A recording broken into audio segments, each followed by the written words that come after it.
Au nom du Père, et du Fils, et du Saint-Esprit, le Seigneur soit avec vous. Frères et sœurs, préparons-nous à célébrer le mystère de l'Eucharistie en reconnaissant que nous avons péché.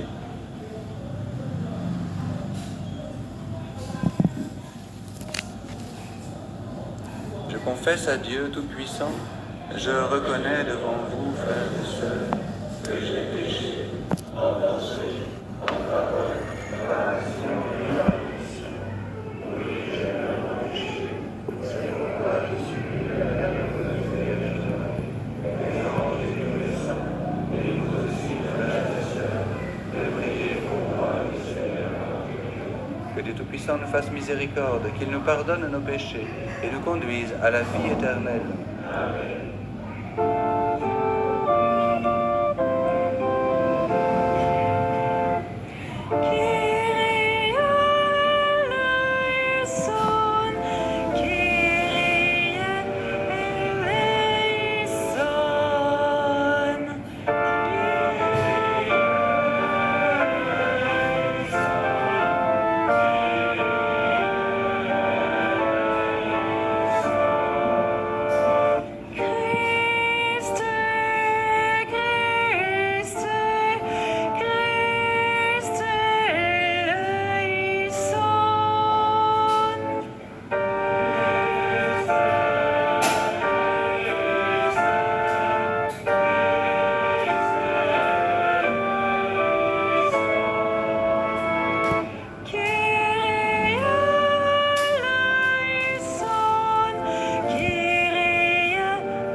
Le Seigneur.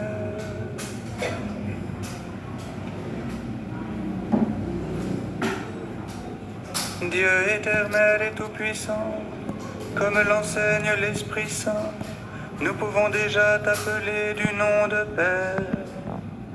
Fais grandir en nos cœurs l'esprit d'adoption filiale, afin que nous soyons capables d'entrer un jour dans l'héritage qui nous est promis. Par Jésus-Christ, ton Fils, notre Seigneur, qui vit et règne avec toi dans l'unité du Saint-Esprit, Dieu pour les siècles des siècles.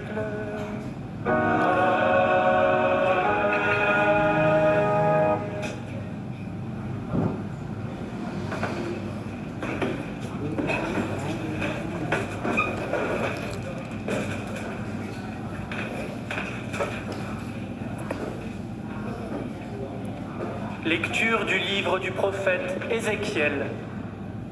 La parole du Seigneur me fut adressée. Fils d'homme, fais connaître à Jérusalem ses abominations. Tu diras, ainsi parle le Seigneur Dieu à Jérusalem. Par tes origines et ta naissance, tu es du pays de Canaan. Ton père était un Amorite et ta mère une Hittite. À ta naissance, le jour où tu es né, on ne t'a pas coupé le cordon. On ne t'a pas plongé dans l'eau pour te noyer. On ne t'a pas frotté de sel, ni enveloppé de l'ange. Aucun regard de pitié pour toi. Personne pour te donner le moindre de ses soins, par compassion. On t'a jeté en plein champ, avec dégoût, le jour de ta naissance. Je suis passé près de toi, et je t'ai vu te débattre dans ton sang. Quand tu étais dans ton sang, je t'ai dit, je veux que tu vives. Je t'ai fait croître comme l'herbe des champs. Tu as poussé, tu as grandi, tu es devenue femme. Ta poitrine s'est formée, ta chevelure s'est développée. Mais tu étais complètement nue. Je suis passé près de toi et je t'ai vu. Tu avais atteint l'âge des amours. J'étendis sur toi le pan de mon manteau et je couvris ta nudité. Je me suis engagé envers toi par serment. Je suis entré en alliance avec toi, oracle du Seigneur Dieu, et tu as été à moi. Je t'ai plongé dans l'eau, je t'ai nettoyé de ton sang, je t'ai parfumé avec de l'huile. Je t'ai revêtu d'habits chamarrés, je t'ai chaussé de souliers en cuir fin. Je t'ai donné une ceinture de lin précieux, je t'ai couverte de soie. Je t'ai paré de joyaux, des bracelets à tes poignets, un collier à ton cou, un anneau à ton nez, des boucles à tes oreilles, et sur ta tête un diadème magnifique. Tu étais paré d'or et d'argent, vêtu de lin précieux, de soie et d'étoffes chamarrées. La fleur de farine, le miel et l'huile étaient ta nourriture. Tu devins de plus en plus belle et digne de la royauté. Ta renommée se répandit parmi les nations à cause de ta beauté, car elle était parfaite, grâce à ma splendeur dont je t'avais revêtu, oracle du Seigneur. Mais tu t'es fié à ta beauté, tu t'es prostitué en usant de ta renommée. Tu as prodigué tes faveurs à tout passant.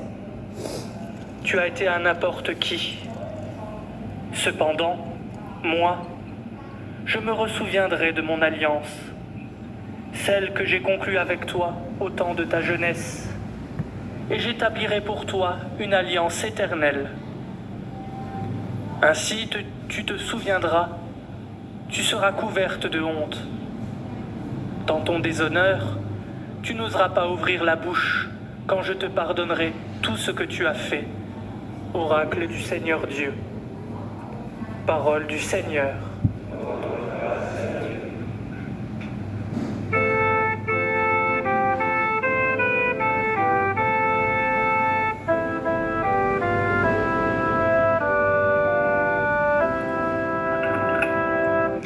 Seigneur, tu reviens de ta fureur et tu me consoles.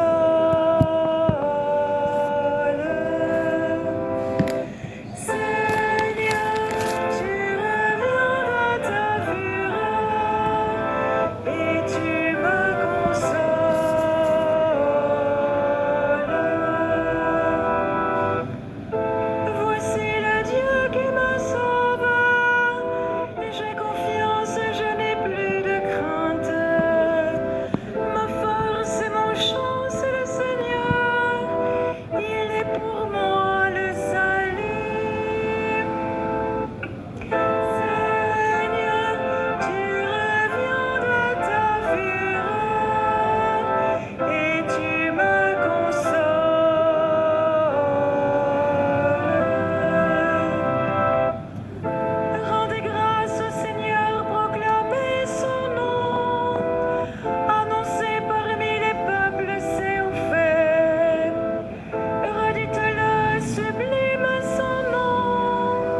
Seigneur soit avec vous. Évangile de Jésus-Christ selon saint Matthieu.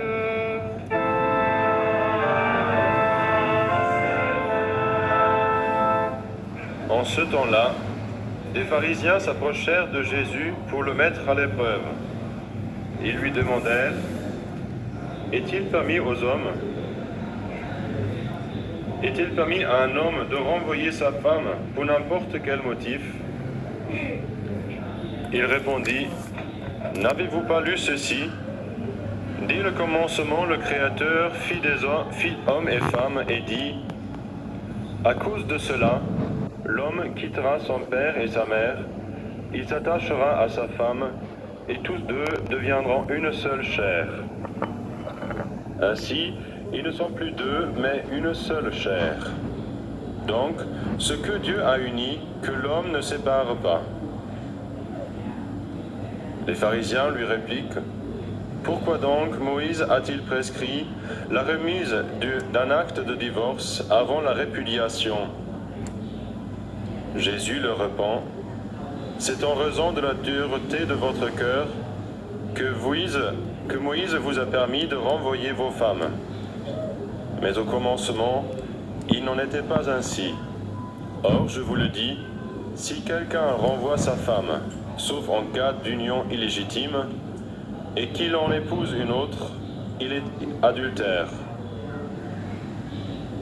Ses disciples lui disent: Si telle est la situation de l'homme par rapport à sa femme, mieux vaut ne pas se marier.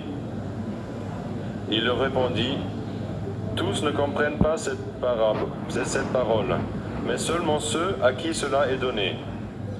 Il y a des gens qui ne se marient pas, car de naissance ils en sont incapables. Il y en a qui ne peuvent pas se marier, car ils ont été mutilés par des hommes. Il y en a qui ont choisi de ne pas se marier à cause du royaume des cieux. Celui qui peut comprendre, qu'il comprenne. Acclamons la parole de Dieu.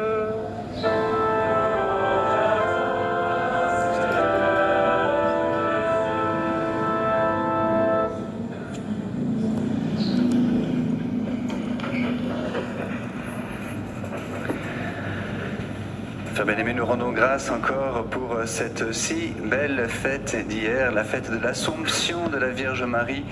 Nous contemplions Marie montée au ciel. Nous rendons grâce pour tout ce pèlerinage. Les pèlerinages à Lourdes se succèdent. Déjà aujourd'hui, d'autres pèlerinages arrivent. Mais demeurons dans cette action de grâce pour le pèlerinage national qui vient de se terminer. Et puis, nous pouvons célébrer cette messe à l'intention de tous les hospitaliers qui se sont dévoués au service des pèlerins malades qui sont venus ici à Lourdes, je pense en particulier, au service des hospitaliers qui restent toujours un peu dans l'ombre, en particulier le service de restauration que l'on appelle la popote. Il y a quelques membres qui sont parmi nous dans cette grotte pour la messe. Eh bien, nous pouvons particulièrement prier pour eux. Gardons en effet donc notre regard fixé vers la Vierge Marie. Il faut que notre regard reste toujours vers le haut. Et en particulier dans cette grotte, vous savez, c'est comme si hier notre rétine avait été flashée par la belle image de la Vierge Marie. Et évidemment aujourd'hui, cette image ne s'estompe pas. Au contraire, elle s'avive précisément parce que nous sommes dans cette grotte, nous contemplons la Vierge Marie, Notre-Dame de Lourdes, là où la Vierge Marie apparaissait.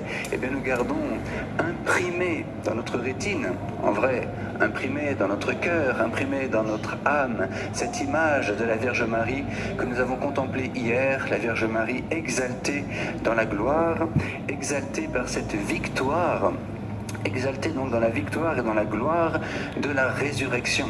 Cette fête que nous avons célébrée hier, c'est la fête de la résurrection de la Vierge Marie, son exaltation corps et âme dans la gloire. Cela signifie, frères bien-aimés, que Marie est totalement unie au Christ. Elle a tout vécu avec Jésus. depuis la conception du Seigneur Jésus dans son sein jusqu'à sa mort et sa résurrection et son ascension dans la gloire du ciel, elle n'a jamais quitté son Fils. Et c'est pourquoi nous la contemplons aujourd'hui, elle-même glorifiée, elle-même conçue sans péché, tel que la foi nous le confirme. Elle est donc glorifiée avec son Fils dans la gloire du ciel déjà ressuscité. Ainsi, frères bien-aimés, contempler la Vierge Marie, c'est contempler en fait le mystère du Christ. Contempler le mystère de la Vierge Marie, c'est contempler le mystère du Christ total, tel qu'il se réalise dans une personne humaine. La Vierge Marie est cette toute première personne humaine dans laquelle se réalise pleinement la plénitude du mystère du Christ, donc jusque cette résurrection. Marie, première personne humaine qui vit cela, tout le mystère du Christ, mais ça veut dire qu'après elle, chacun d'entre nous sommes invités évidemment à vivre la même plénitude du mystère du Christ. Le même mystère du Christ qui s'est imprimé dans le cœur et dans l'âme de la Vierge Marie et dans sa chair, puisqu'elle est glorifiée dans sa chair. Ce même mystère du Christ s'imprimera aussi dans notre cœur, dans notre âme, dans notre chair. Oui, nous ressusciterons à la fin des temps. La Vierge Marie, elle était conçue sans péché.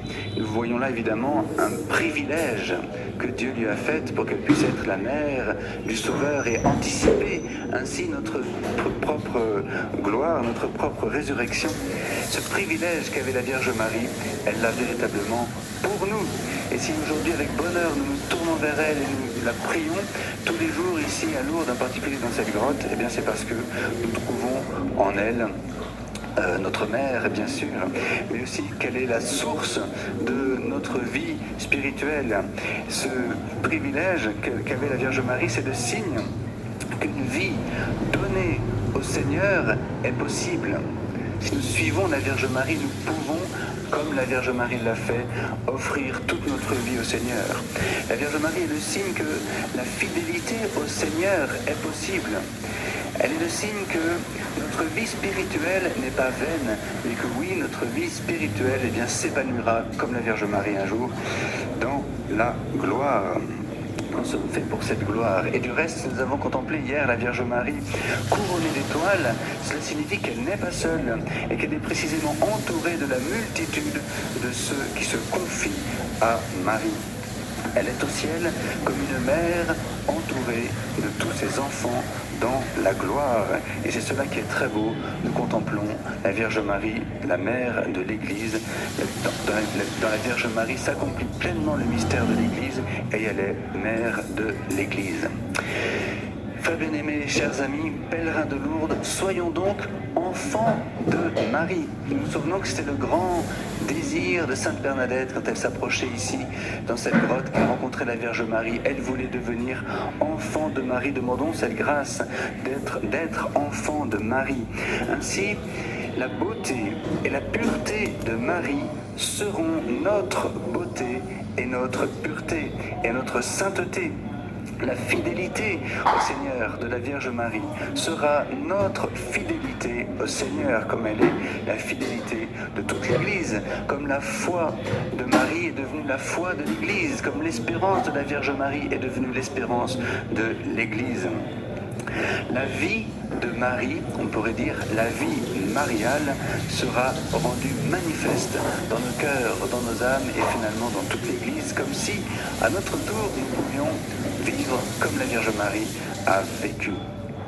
Si on regarde l'évangile d'aujourd'hui, pas toujours facile à suivre, pas toujours facile à comprendre, eh bien nous tournant vers la Vierge Marie, nous aurons cette grâce de voir dans notre Église des couples qui seront restés fidèles l'un à l'autre. Et on verra aussi dans notre Église, parmi tous les enfants de Marie, mais tous ceux qui décideront de consacrer toute leur vie au Seigneur, soit en devenant prêtres, soit en consacrant leur vie dans la vie religieuse. Tout cela naît, tout cela vient, tout cela naît du cœur même de la Vierge Marie, Vierge fidèle, Vierge toute donnée au Seigneur. Et ultimement, en étant enfant de Marie, c'est la volonté de Dieu elle-même qui s'accomplira et qui se fera en nous, comme on le dit tout le temps dans la prière du Notre Père, que ta volonté soit faite. Qu'est-ce que cela signifie? Eh bien, cela signifie qu'en nous s'imprimera cette volonté de Dieu qui veut que nous vivions, comme on l'a entendu dans la première lecture, si belle, une très belle parole de Dieu qui nous est donnée là. Une très belle image de la fidélité de Dieu, de la volonté de Dieu, coûte que coûte, de nous sauver, de nous faire miséricorde et de nous attacher à lui pour nous entraîner jusqu'à dans la gloire du ciel à la fin des temps. C'est cette parole de Dieu qui doit résonner dans le cœur de chacun d'entre nous, qui résonne dans le cœur de tous les enfants de Marie que nous voulons être. Je veux que tu vives. Eh bien, laissons descendre cette parole dans notre cœur pendant cette messe que nous célébrons à la grotte de Massabielle. Je veux que tu vives. Amen.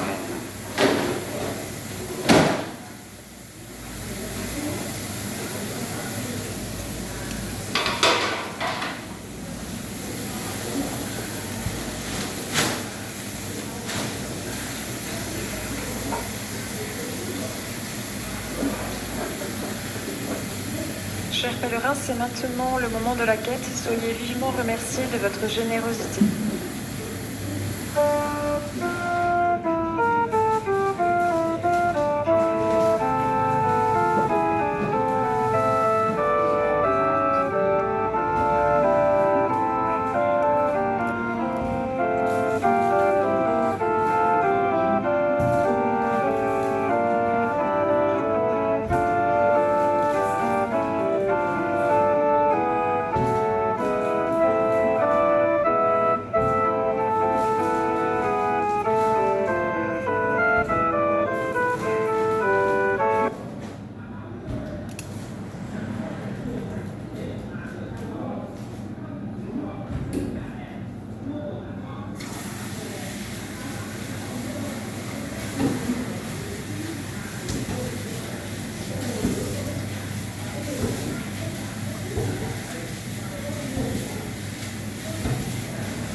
Sacrifice qui est aussi le vôtre soit agréable à Dieu le Père Tout-Puissant. Que le Seigneur reçoive de vos mains ce sacrifice, à la louange et à la gloire de son nom, pour notre bien et celui de toute l'Église. Accueille favorablement, Seigneur, ces présents que dans ta miséricorde tu as donné à ton Église, pour qu'elle puisse te les offrir.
Vierge Marie, pour accomplir jusqu'au bout ta volonté et rassembler un peuple saint qui t'appartienne, il étendit les mains à l'heure de sa passion, afin de briser la mort et de manifester la résurrection.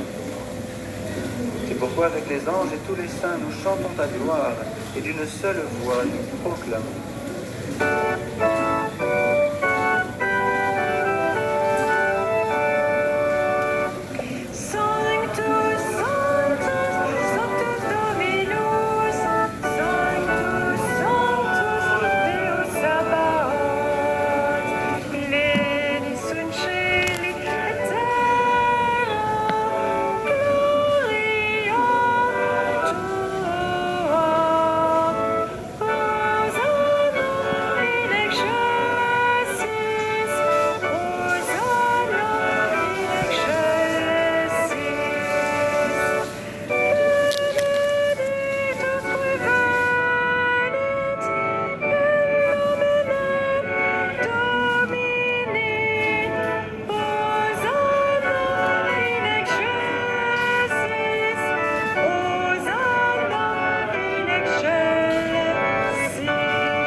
Tu es vraiment saint, Dieu de l'univers, et il est juste que toute la création proclame ta louange, car c'est toi qui donnes la vie, c'est toi qui sanctifies toutes choses par ton Fils, Jésus-Christ notre Seigneur, avec la puissance de l'Esprit Saint.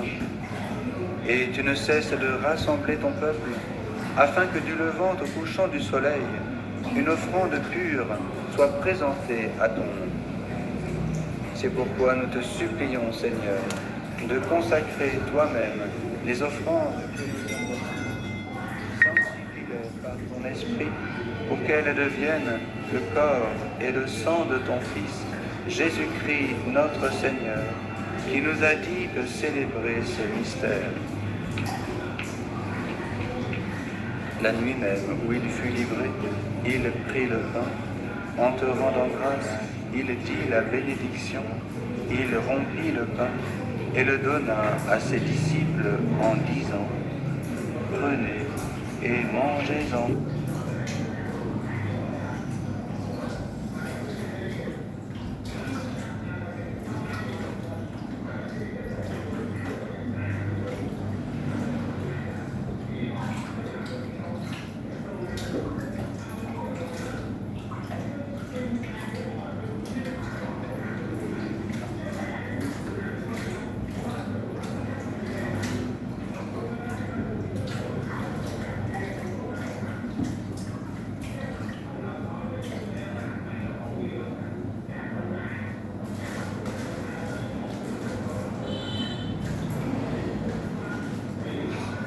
Ceci est mon corps nouvel et éternel, qui sera versé pour vous et pour la multitude, en rémission des péchés. Vous ferez cela en mémoire de moi.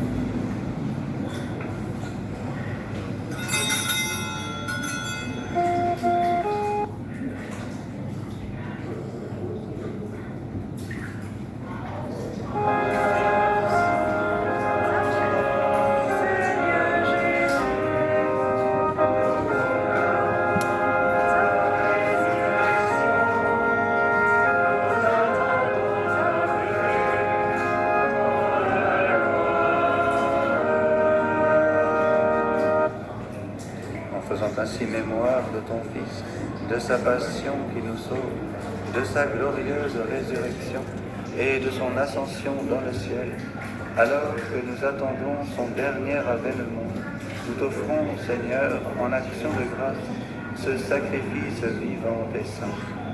Regarde, nous t'en prions, l'oblation de ton Église, et daigne reconnaître ton Fils, qui, selon ta volonté, s'est offert en sacrifice pour nous réconcilier avec toi. Quand nous serons nourris de son corps et de son sang et remplis de l'Esprit Saint, accorde-nous d'être un seul corps et un seul esprit dans le Christ.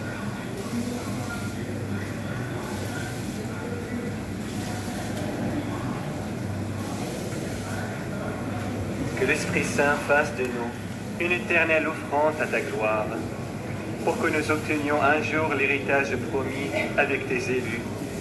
En premier lieu, la bienheureuse Vierge Marie, Mère de Dieu, avec Saint Joseph, son époux, les bienheureux apôtres, les glorieux martyrs, Sainte Bernadette et tous les saints qui ne cessent d'intercéder auprès de toi et nous assurent de ton secours.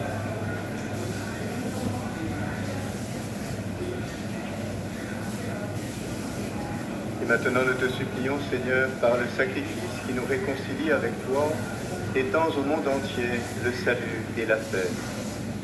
Affermis ton Église en pèlerinage sur la terre, dans la foi et la charité, en union avec ton serviteur, notre pape François, notre évêque Jean-Marc, l'ensemble des évêques, les prêtres, les diacres et tout le peuple que tu as racheté. Écoute en ta bonté les prières de ta famille, que tu as voulu rassembler devant toi, dans ta miséricorde. Ramène à toi, Père très aimant, tous tes enfants dispersés.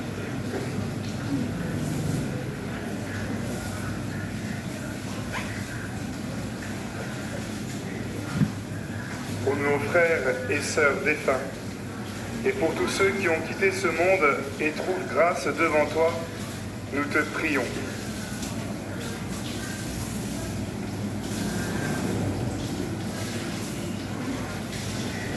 En ta bienveillance, accueille-les dans ton royaume, où nous espérons être comblés de ta gloire, tous ensemble et pour l'éternité, par le Christ notre Seigneur, par qui tu donnes au monde toute grâce et tout bien.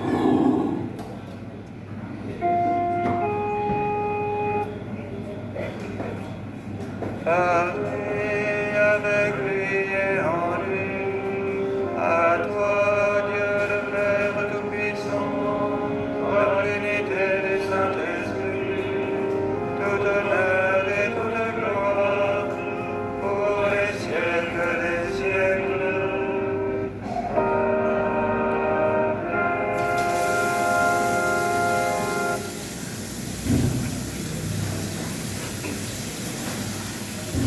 Comme nous l'avons appris du Sauveur et selon son commandement, nous osons dire: Notre Père qui es aux cieux, que ton nom soit sanctifié, que ton règne vienne, que ta volonté soit faite sur la terre comme au ciel.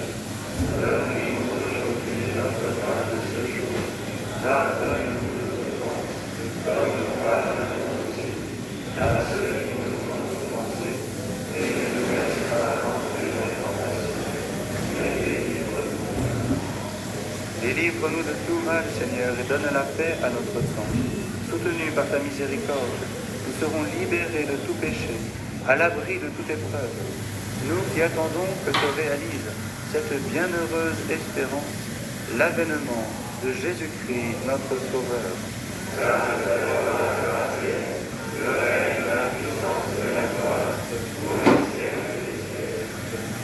Seigneur Jésus-Christ, tu as dit à tes apôtres: je vous laisse la paix, je vous donne ma paix. Ne regarde pas le péché, mais la foi de ton Église, pour que ta volonté s'accomplisse. Donne-lui toujours cette paix, et conduis-la vers l'unité parfaite, toi qui vis et règnes pour les siècles des siècles. Que la paix du Seigneur soit toujours avec vous. Et avec votre esprit. Dans la charité du Christ, donnez-vous la paix.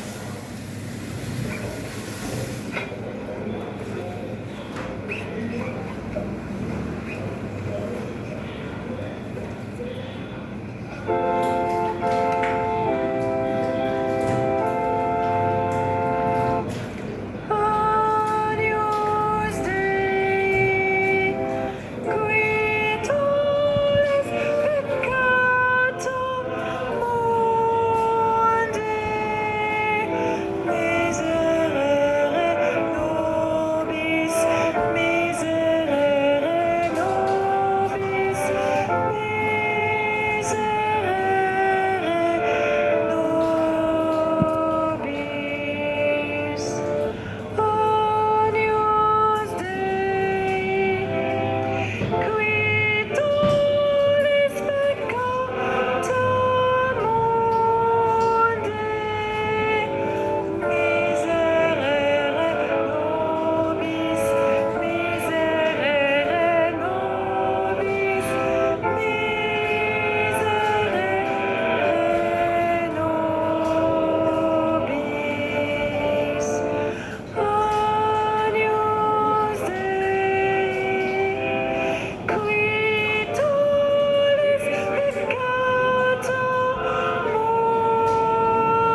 Voici l'agneau de Dieu. Voici celui qui enlève les péchés du monde. Heureux les invités au repas des noces de l'agneau.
chante ma mémoire,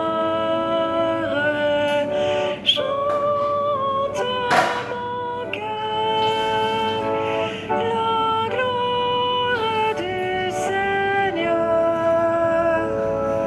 Chante ma mémoire, chante mon cœur la gloire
Que cette communion à ton sacrement, Seigneur, nous procure le salut et qu'elle nous affermisse dans la lumière de ta vérité. Par le Christ notre Seigneur.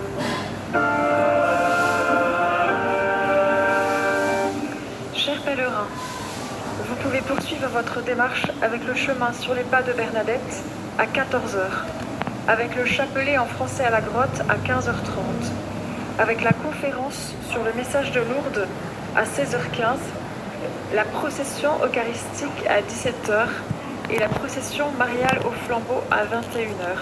Pour toute autre information, rendez-vous au centre information.